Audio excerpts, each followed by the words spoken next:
symbol natin today. Actually, maganda siya. At hinilik.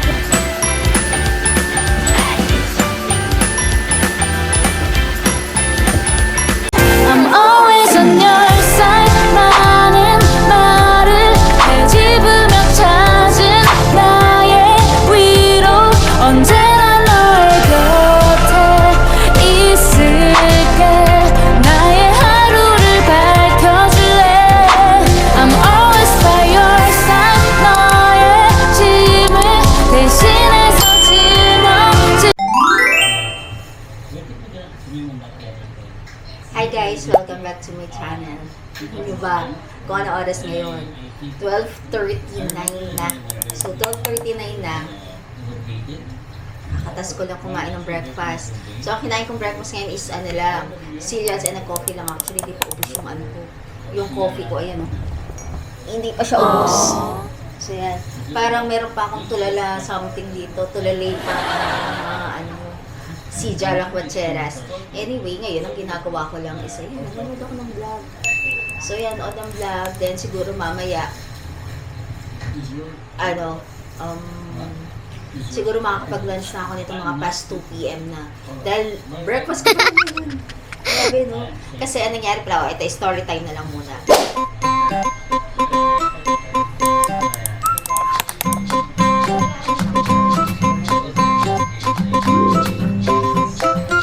Hayaan mo sa akin.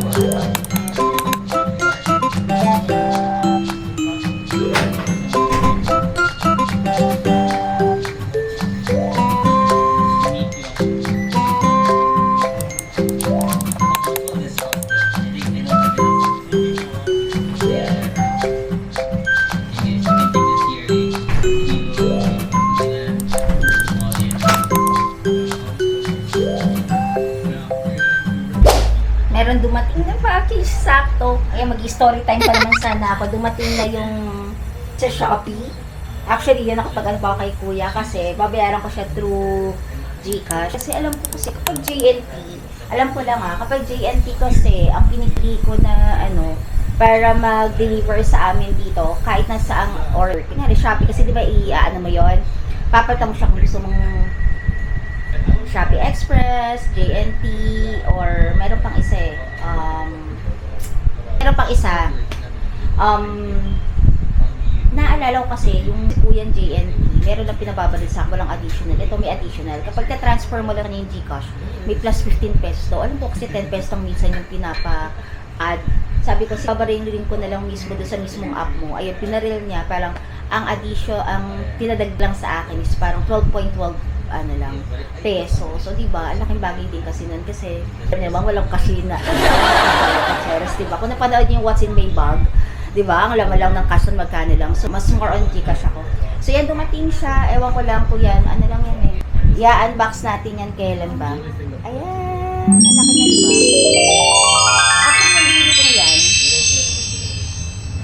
Actually, yung binili kong yan na item na yan, meron na ako. Mag-a-add na lang ako para ma-organize ko lang maigi na dun sa room namin hinanap.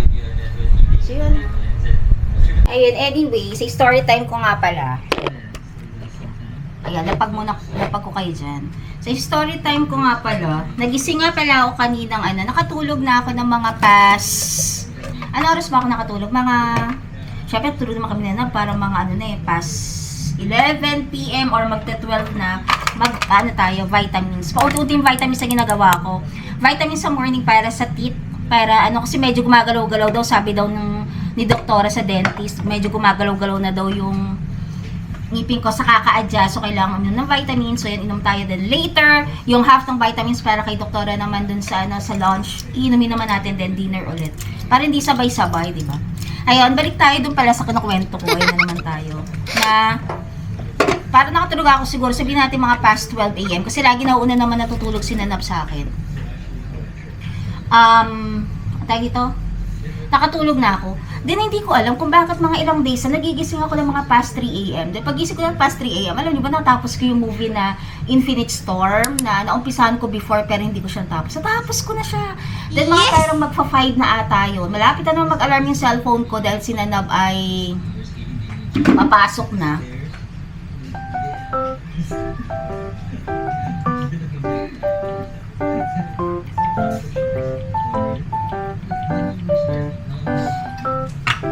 Dahil sinanabay papasok na, parang nakatulog din ako agad. So ayan, nakatulog ako agad ng mga ano ba yan? Nakatulog din siguro ako agad mga magpa 5 AM na. Then nagising ako dahil nagpaalam na sinanab sa akin mga parang 7 AM na. AM kasi umaalis sa sinanab. Then after nun, nagising na ako, magta 12 PM na. So, kaya, natapos ako mag-breakfast kanina. Mga past 12:30. So, yan. Magpe-prepare na ako ng lunch ko mga siguro mamaya-maya. Kasi gusto ko veg. So, ang gagawin ko, magbo-boil lang ako ng gulay or kahit na ano makikita ko sa ref na ano. Kasi like ko nagpapabili ng veg Kasi, parang mas gusto ko yung mga na nilalaga, tapos then gagawa ka na ng parang pinaka-pang-didip mo or sausawan mo, diba? Yummy la. So, yan. And nga pala ngayon, meron ako inaantay na isa pang package at akala ko na yun. Kasi iba kasi, kapag, ganun din ba kayo? Kapag nagpapa-deliver kayo, kunyari for example, J&T, iisang tao lang nagdi-deliver, di ba? Parang ganun. Siya lang. Kaya nagulat ako, iba yung nag-deliver ngayon. And, yun, kaya nagulat ako. Talaga nagulat ako na iba yung nagdi-deliver yun. And kilala rin pala niya, sabi ko, bakit si kuya ka ganyan, blah, blah, blah, blah, blah, blah. Ganon. Wala namang additional content pesos na kasi ipapabaril lang siya sa akin sa cash. So yun, anyway, ayan, okay na rin naman kasi parang nag-adang ako 12.12 pesos. Kasi kapag nag-check out naman kasi pag GCash, may additional din kasi siya di ba?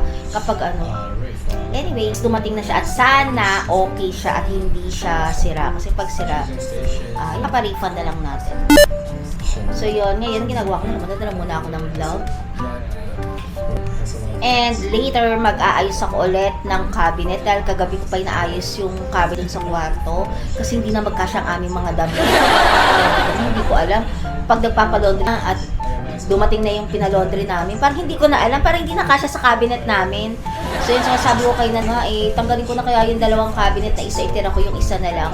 Then, na lang ako siguro, gusto ko magpa-costes na lang, yung parang marami na lang, hindi na uso ngayon yung mga open na mga cabinet, para puro hanger-hanger na lang, ganyan. Gusto ko yung naka-hanger para mas nakikita ko siya. And then, sa baba, meron lang onting magyan na lang ng mga naka-fold na mga damit, diba? Anyway, so yun.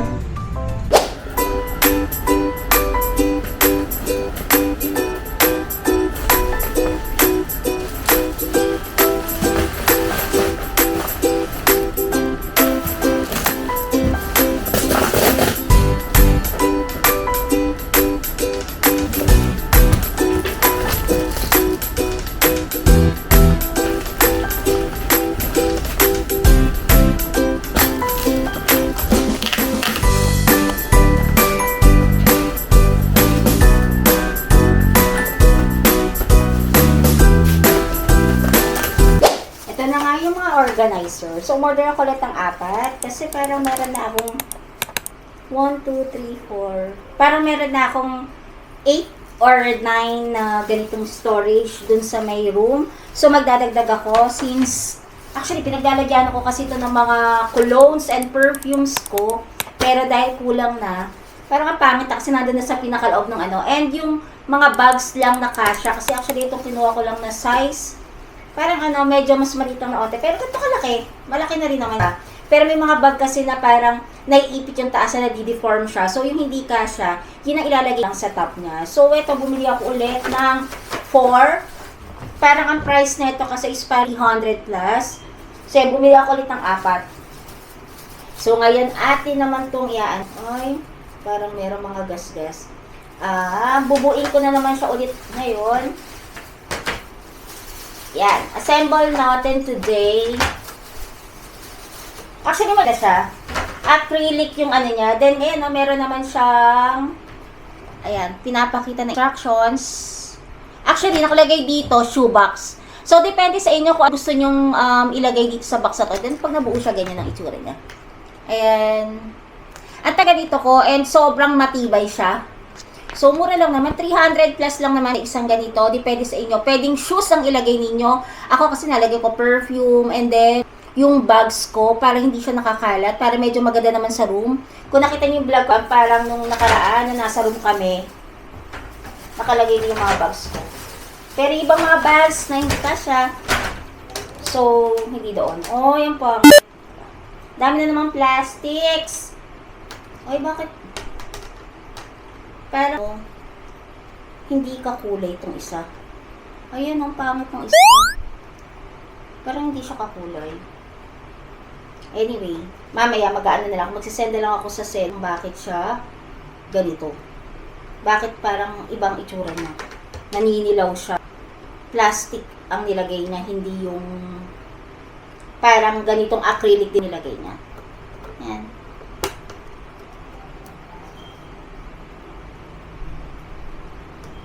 And mamaya i-complain natin. Mamaya i-complain ko to pangit kasi hindi naman ganito yung dun sa isang nabili ko. Ibang seller na kasi ito na pagbilan ko eh.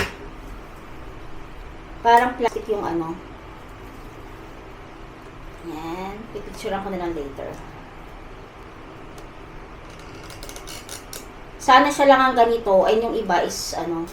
Mada yung pinaka ano niya. Yan. Ganyan siya oh.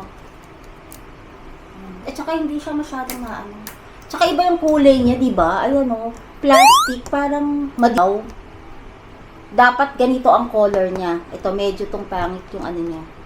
Mahilig pa naman ako review sa mga orders ko. Ayan, yun lang naman. Ito naman yung ano. But, the rest is okay naman. So, in ko muna lahat ito. Update ako later. Ito, nabuo ko na. Ayan na, nakabox na siya. Yung pinakapangit lang, ayan. Eh, syempre, ano naman, nakapag-order na ako nito before. Ito, oh, kung mapapansin niyo sa view, ayan. Medyo madilaw siya. Dapat kakulay rin siya ng ganito. Parang yan. So, yan, ganyan. Pwede mo siyang ganyan. Pwedeng pa ganyan din yan, alam ko. And also, pwedeng pabaliktad. Paganyan. Yan. Para kung mas madali mong makukuha. Pero mas preferred ko kasi nakaganito. Parang pa ganyan. So, yan. Then, kapag ito, papatong-patong na rin siya. And safe siya. Kasi ano, parang meron siyang lock dito. Yan. Mas maganda siya, diba? See-through siya. At makikita mo talaga mismo kung saan yung kukunin mo. Kaya lang pangit lang sa kanya. Ito lang. Napangitan lang talaga ako dito kasi medyo yung pinaka dito sa unahan niya, itong pinaka-close niya ito. Kakulay na ito. Pero yung pinaka-side niya, medyo madilaw. Yun. Yan talaga nakapangit sa kanya. Anyways, maganda naman. Pero sa ano, so bubuin ko na naman tong iba pa. Kasi 4 tong binili ko. 4. So yan. Makukumpleto na yun dun sa may room. Dahil dinadagdagan ko lang din naman siya. Ayan, siguro tapusin ko na lang muna to.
Ayan. So, anong nangyari? Pataas siya. Dahil yung size ay iba. Ayan, hindi ko nga alam. Pero hindi ko na lang din ibabalik dyan sa seller. Ayan, ayan siya. So, pinagsama-sama ko na lang lahat ng Kate Spade from yan. Patayo na lang ang ginawa ko. Then, pwede mo siyang ma-open sa side na lang. Ayan, para tipid ang ano, ayan. Tipid sa space. So, yan. Unlike dito, sa kabila ng mga pinagbibili ko, and at the same time, dun sa kabilang side, ayan o, ang dami na yan. Dahil napundar na organizer. Ayan, from dito, ayan, papunta yan dyan. Yan. Ang pinaka bukasan naman niya is pa ganito. And ewan ko mas maganda yung quality nito. Kasi ayan o, kakulay niya. So, etong mga to, kaya nilagay ko siya sa side kasi magkaiba yung color ng pinaka, ano niya, yung pang-open niyang ganito, yung pinaka, ang tawag dyan, yung pinaka margin to yung tawag dyan, ano sa side, yung dito, magkaiba yung color niya. Ayun kung papansin niyo, iba yung color niya sa ganito, sa acrylic niya. Pero okay na rin. Ayan, so ganyan na naging itsura niya dahil si MCM ay hindi kasya yung pinaka-bag. So, anong nangyari? Pinatong ko na lang siya dito. So, yan. So, yan. Okay na sila dyan. Kasyang-kasya na. Yan. And also, dito sa kabilang side, ayun naman sila. Ayan. From, ano yan, hanggang baba. Hanggang sa taas. And, syempre, ito nga pala, yung mga no-print kong bag, hindi na sila kasya. So, dyan sila napunta sa pinaka, lalagyan na sa ibaba mismo na itong, lalagyan na ng TV namin. Ayan. Ito no-print. Napakaganda nitong no-print na to. Kasi, pang travel, hindi ka mawawalan kasi sobrang tigas niya, Yan. Sobrang i-recommend ko yan. And also, itong Uniqlo to, para naka-worth 4,000 plus ata ako dati or 7,000. So, mag-raffle ka. Nakakuha ko ng dalawang ganito. Tag-isa kami nung dalawa ba? Or magkaiba ata yung pinili namin. Sa kasin ko napunta yung isa. Sa akin tong ganito. So, yan. Pero ito, ewan ko lang kung may strap to. Parang walang strap. Pero pwede mo na malagyan ng strap. So, yan ang ganda. So, approve. Yan. Okay na may organizer. I'm always on your side.